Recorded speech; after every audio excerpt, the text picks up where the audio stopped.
When you visit a theme park, part of the appeal is, well, the theming. Of course, the theming doesn't stop with the rides or the lands that they reside in, but is included with shops and dining as well. In fact, because theme parks make so much money off of merchandise sales alone, it's in their interest to theme their shops and make them as enticing as possible. Sometimes, a shop can be so well themed that it can become an attraction in and of itself. For example, the Tribute Store, located at Universal Studios Florida, has recently started cycling through a number of themes that line up with different seasonal events. Currently, as I write this, Universal Orlando is in its holiday celebration, and the Christmas theming of the store reflects that. As you enter into the first room, it's themed to Santa's Toy Workshop. As you explore, it's full of hidden detail that you can discover if you take the time to look for it. As an example, wooden toys on the wall are designed to look like E.T.'s spaceship or the gondolas from Confrontation. Another interesting detail is the train that moves around the room, pushing a little miniature DeLorean as a reference to Back to the Future Part 3.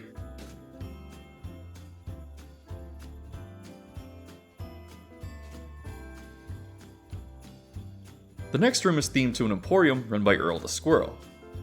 Admittedly, I thought this was possibly a character from a comic strip, probably found in Toon Lagoon, but I've since found out that the character is a unique reference to Universal Orlando.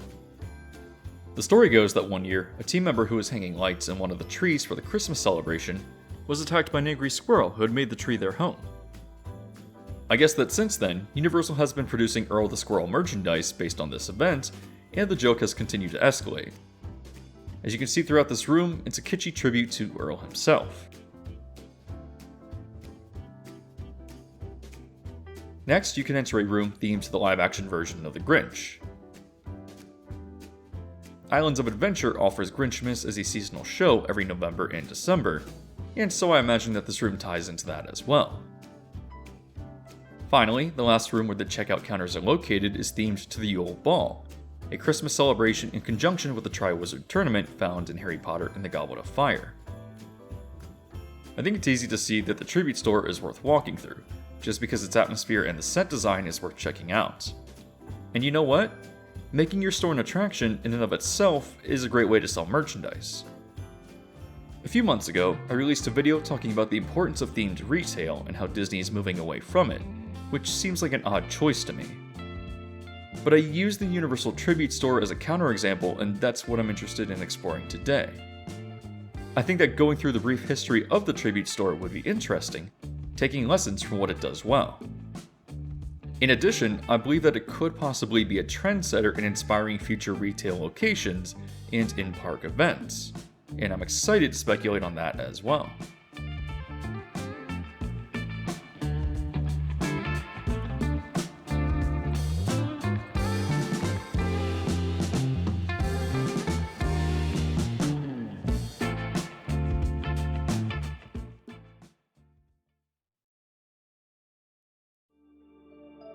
Just a quick request before we start, but if you enjoy the video essays that I produce and you want to help the channel out, just quickly leaving a like on the video is quite helpful.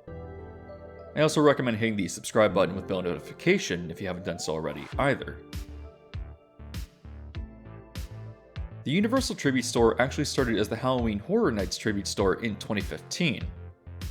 Meant to celebrate 25 years of the event, the store was located in Aftermath, the exit retail space for Twister. Of course, as the name implies, it was themed to Halloween Horror Nights and featured props that defined prominent event years and characters. Because the store was so well received and undoubtedly sold a lot of merchandise, it returned the next year and this time was moved to the extended queue for Revenge of the Mummy. The reason it moved was because Twister had closed right after the store did, in preparation for Race Through New York taking over the building. The Mummy queue allowed the store to spread out a bit more, now taking up 2 rooms, and while certainly an interesting experience, it does look rather bare bones in comparison to the store we know today. The Tribute Store would return for 2017 as well, but in 2018 its second room was themed to Stranger Things, in conjunction with the appearance of the house themed to the same franchise. This was the start of just going all out, not just putting commemorative props into place, but really taking a lot of time to theme the store to the same level of a Halloween Horror Nights house. Finally, in 2019, The store was expanded to take up an even larger portion of the extended Mummy queue, this time featuring Ghostbusters, Seasons 2 and 3 of Stranger Things, and Universal Monsters. Now taking up 3 separate rooms, the store had become massive, but as you can see, was really well themed and incredibly popular. However, this was just the beginning, and the tribute store would start to evolve beyond just Halloween Horror Nights. For Universal's 25th anniversary of the Mardi Gras event, which occurs annually from February through April, a new Mardi Gras tribute store was added and opened with the event in 2020. The store would first have you step through a jazz-themed hallway before entering the first room, themed to New Orleans graveyard. The somewhat scary nature of the room was likely the result of reusing props from Halloween Horror Nights houses, with this room taking a lot from the 2019 house, Graveyard Games. The other prominent room of the store was called the Bayou, featuring of course a shack in the swamp and a voodoo theme. I'm unsure of where the props are from here, but if I had to guess, I would assume that they were reused from the 2017 house, Dead Waters. I wouldn't consider Mardi Gras to be a scary event, but the foreboding nature of the store was likely just the result of reusing the various props from the houses and not really having any artistic direction beyond that. It was probably a last-minute decision along the line of, hey, we want to celebrate 25 years of Mardi Gras, what do we have in storage? At least, that's what I think, but perhaps it was created to be spine-chilling on purpose. Who really knows? But regardless, the Mardi Gras tribute store opened the door for a whole new era of themed retail, and so things are about to get a lot more interesting.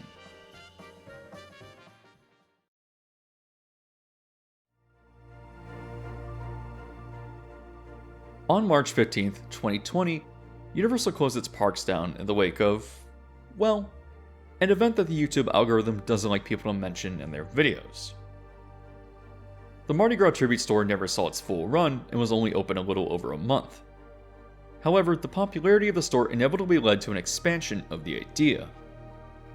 Universal Orlando would reopen its parks a few months later on June 5th, this time with a number of safety measures that included face mask requirements, the enforcement of social distancing in queues, and limited park capacity. From this, the question arose, would Universal be hosting Halloween Horror Nights in 2020, and would we be getting a tribute store along with it? Well, Universal did actually open 2 houses, which were The Bride of Frankenstein Lives and Revenge of the Tooth Fairy. These houses were open during the day for all park guests, and I'm of the belief that Universal likely intended to host the event, but reversed course because of how much revenue they stood to lose with such limited park capacity.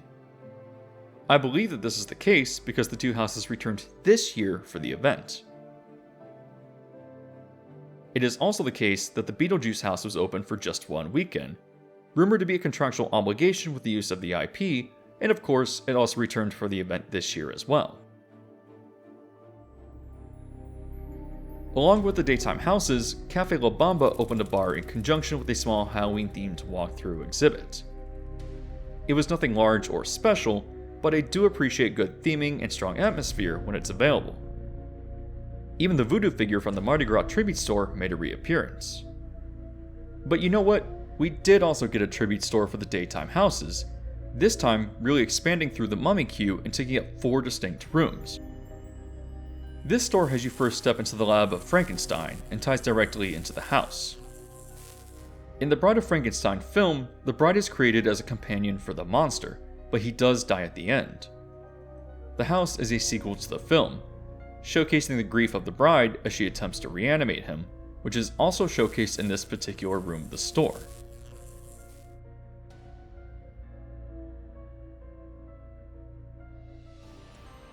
The next room is themed as a carnival, showcasing the Halloween Horror Nights icon Jack the Clown, and paying tribute to various other icons as well. If you're not aware of who they are, Halloween Horror Nights has created a number of original characters over the 30 years that the event has been running, and have been popular with hardcore fans. This contributes to my theory that the houses were already built for the event, as the various rooms of this tribute store reflect the themes of the various houses for the 30th anniversary, which took place this year, 2021. Of course, the house that defined the event was called Icons Captured, bringing back all the iconic characters from over the years. This particular room emphasizes Jack because he has always been the most popular icon.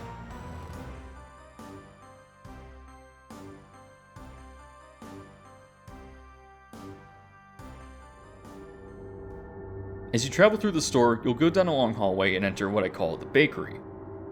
Featuring baked treats for sale, this room didn't seem to have any particular theme, although it was still fun to explore. In one corner, there were some props that did pay tribute to Universal monsters, such as Dracula and the Mummy, but otherwise the room did lack anything cohesive to tie together other than discarded junk.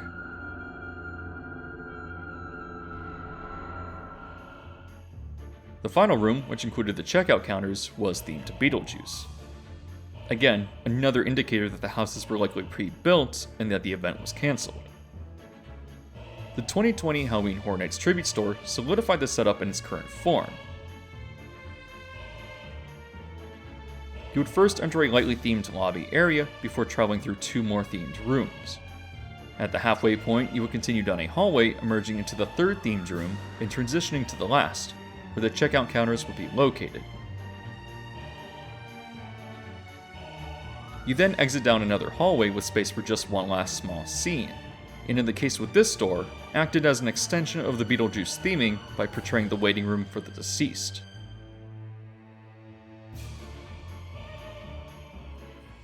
To everyone's surprise, 2020 also introduced the first Christmas tribute store. Again, due to limited park capacity and the desire to keep people distanced from each other, the annual Universal's Holiday Parade featuring Macy's, as it's called, was cancelled for the year. Instead, Universal opened one of its sound stages and created a walkthrough exhibit.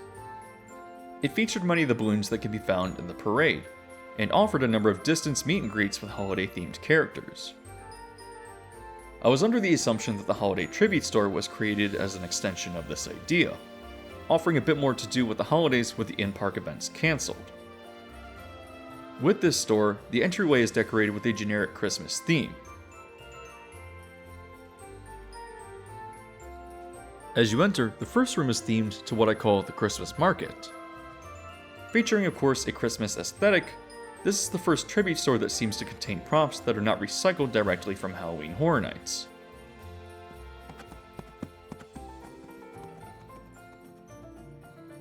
The next room is themed to Dr. Seuss, where you can see the stockings for the things hanging on the fireplace. Obviously, this room heavily features the Grinch, but this time in the hand-drawn style as opposed to the live-action film version of the store this year.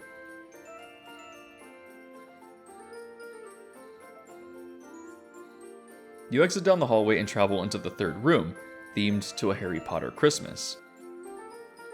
It's not particularly exciting, simply using generic snowy trees and a few Wizarding World props, but the John Williams soundtrack really helped to sell the atmosphere. The final room with the checkout counters featured Earl the Squirrel and his tree farm. Again, pretty generic and easy to pull off, but the running joke becoming a theme is quite amusing, and I'm glad that Universal has continued with it. As with Beetlejuice, this store's theming extends to the exit vestibule, this time featuring Earl's pickup truck from the tree farm.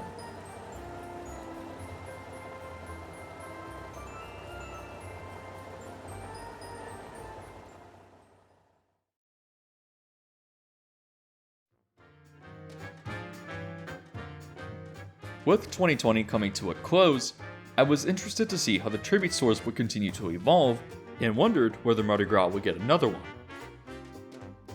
Luckily, it did, and this year's version of the tribute store has you first stepping from the entrance and into the lobby for a jazz club. The first room is, well, the jazz club itself, themed to music and utilizing a stylistically Creole interior.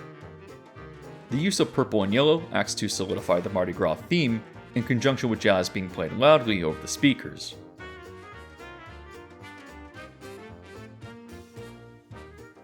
The room also features masks, an essential component of the celebration. The next room recycles the graveyard from the 2020 version of the store, again reusing props from Graveyard Games. I'm under the assumption that this was done because that store never really got its full run, and I appreciate being able to experience a slightly different version of the room.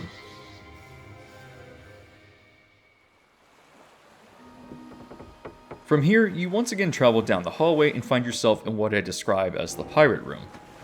It's themed as the interior of a ship, but pirate-related merchandise can be found throughout.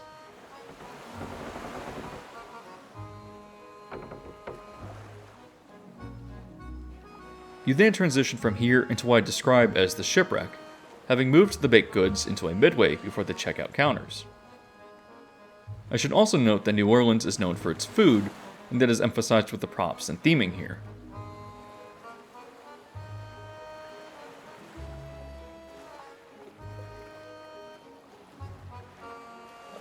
The exit hallway this time features an extension of the pirate and shipwreck theming.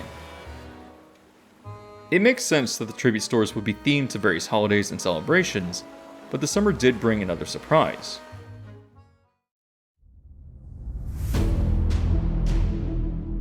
In conjunction with the opening of the Jurassic World Velocicoaster over at Islands of Adventure, the Jurassic World Tribute Store was a bit of an unexpected wild card. The entryway has you first enter an InGen facility, featuring some props, and as you actually enter the first room, you realize that's an interpretation of the Velocicoaster show building. The room is full of interesting details, such as safety equipment or the little dinosaurs on the console for the coaster. One element is a cue video lifted directly from the ride, and you can even see a lockout station, which is used for safety procedures when entering a ride track. The next room of the store is the Raptor paddock itself, using tall vegetation and electric fences to convey the location. You can even see prop velociraptors standing on top of a mangled transportation unit, implying they've escaped.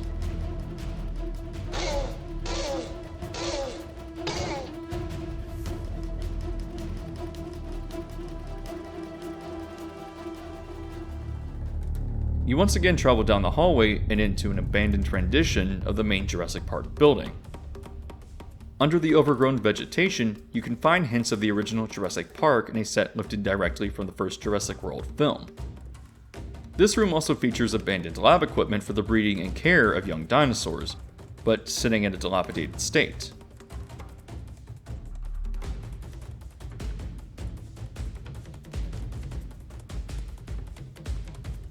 The final room, again with the checkout counters, is themed to the Triceratops encounter. An opening day attraction with Islands of Adventure, the Triceratops encounter was a walkthrough exhibit where guests would get up close to a large animatronic Triceratops. The Jurassic Park animal handlers would then teach guests about its care and feeding habits, but the attraction ultimately saw few visitors from lack of interest. The Velocicoaster is built directly on the old site of the Triceratops encounter, which makes this room a fun addition because of how it pays tribute to the extinct attraction. Of course, in a room that sells food, it would be themed to Dino Chow as well.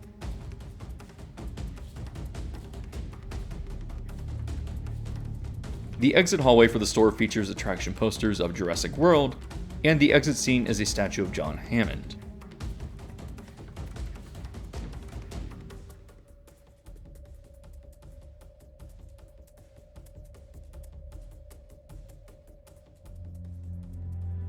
Finally though, we've come full circle and have arrived at the Halloween Horror Nights Tribute Store once again.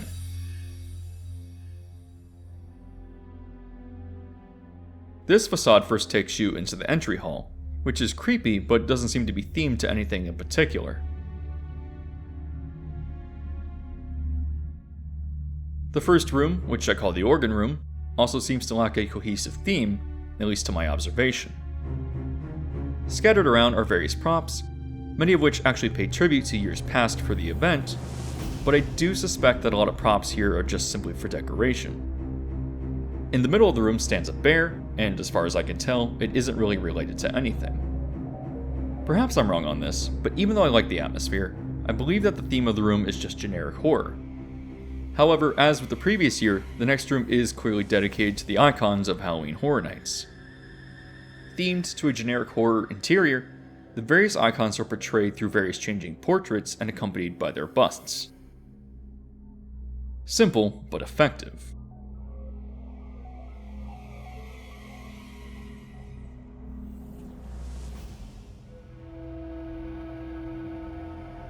Exiting the room, the hallway leads into what I call the Botanical Garden, themed to what appears to be an overgrown greenhouse. The purple and yellow lighting almost implies a Mardi Gras theme, which I don't think is intentional, but Beetlejuice merchandise does make up the majority of what you can find here, even if the room doesn't seem to take anything from the film. At this point, I do think I can say that I like the previous year's Halloween Horror Nights tribute store better, because it seems to have been very much intended for this year's event. However, I do understand why they didn't rebuild it, and I'm glad that we got something new, even if it's more generic.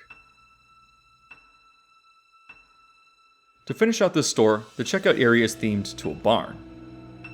Why? Well, my guess is that it has something to do with Cary, Ohio, which is a real town, but has often been a setting for various Halloween Horror Nights houses over the years, having a fictional supernatural backstory to go along with it.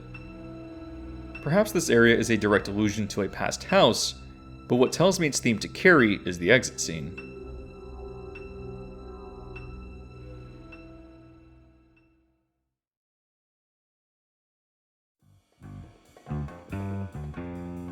Having finished out 2021 with the second iteration of the holiday tribute store, as I went over in the intro, I think we can definitely say that there have been a lot of really cool versions of this shop. I've traced how it started as simply the placement of Halloween Horror Nights props, and how it has evolved into the highly themed experience that we've seen over the last 2 years. So, what is the point of this video, and why do these stores matter? Well, first, I think we can take away an important lesson from the success that these stores have had. When you create a retail space that is a must-see experience in and of itself, it's going to draw people in and generate a lot of sales. I would go so far as to say that a lot of the sales probably wouldn't have happened otherwise, as the context of the theming can make the merchandise seem more appealing. Anecdotally, I can say that this has worked on me.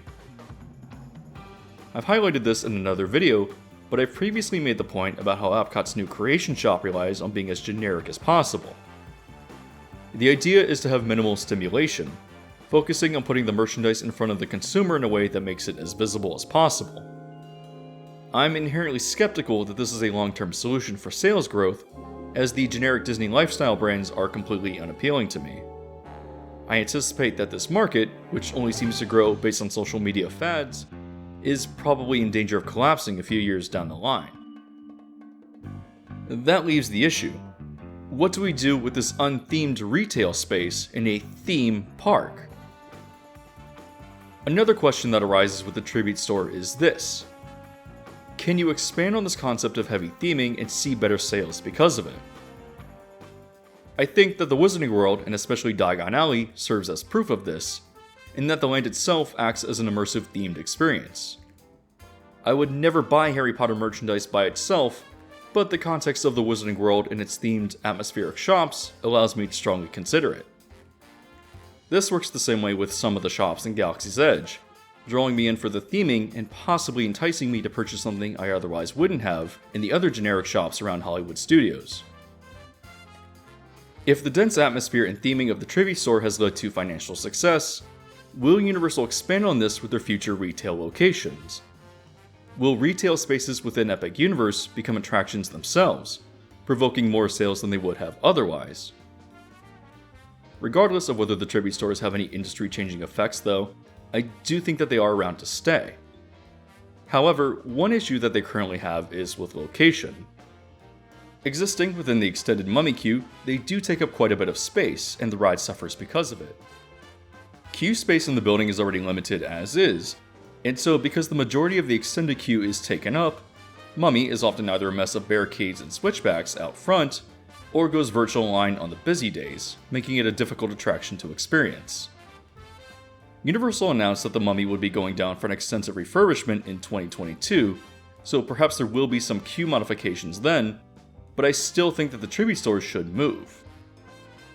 This year, Universal moved its main merchandise store in City Walk to a different and larger location, ironically going with a clean, minimalist style that I feel is less effective in provoking sales.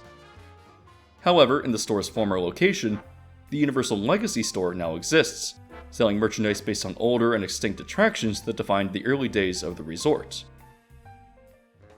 Universal Orlando's 30th anniversary took place in 2020, selling a number of items commemorating past attractions, and so I believe that's why this store exists. Walking through, you can see photos and memorabilia focusing on past attractions, or props and models related to the development process for current ones. It's a cool store, but I don't really see it sticking around much longer because it seems like Universal didn't quite know how to use the space when they moved the main store to its new location. Perhaps it doesn't have the largest footprint, but I still think it's the perfect space to move the tribute store into, solving a number of problems. First, moving the tribute stores out of their current location would allow Mummy to reclaim a large part of its queue. Second, because the tribute stores include themes that are not Universal Studios Florida specific, such as the Grinch or the Velocicoaster, it would make more thematic sense to put it in City Walk to be a bit more encompassing. Third, plenty of people visit City Walk for shopping and dining without visiting the parks, and so this would not only be available to them, but could work as a major incentive to draw more people in. Like I said, if your store is an attraction in and of itself, then people will come to see it. Finally, I think that the tribute stores work as proof of concept that walkthrough experiences can work for events other than Halloween Horror Nights. Sure, a lot of people come to this event to be scared, but there is also a large demographic that comes for the artistry on display in the houses. The set design, atmosphere, costuming, and often unique scare elements is an inherently artistic experience that a lot of people appreciate, and I would really like to see it expand beyond the scare factor. For example, I felt that the Christmas soundstage with the Macy's balloons was pretty interesting and a fun little diversion. However, if Universal wanted to go all out, I can see them designing Christmas-themed walkthrough attractions open for daytime guests. Obviously, they wouldn't be scary like a Horror Nights house, but if people come to the holiday tribute stores for the theming and atmosphere, why not expand on this idea? Why not have a Christmas house themed to Santa and his elves in the North Pole, or a house dedicated to Earl the Squirrel? I can even see something like this working for Mardi Gras as well.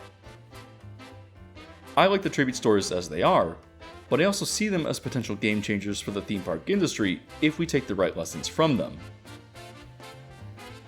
As always, if you enjoyed the content of this video, I encourage you to just hit the like button and subscribe with bell notification to be alerted when new videos are released.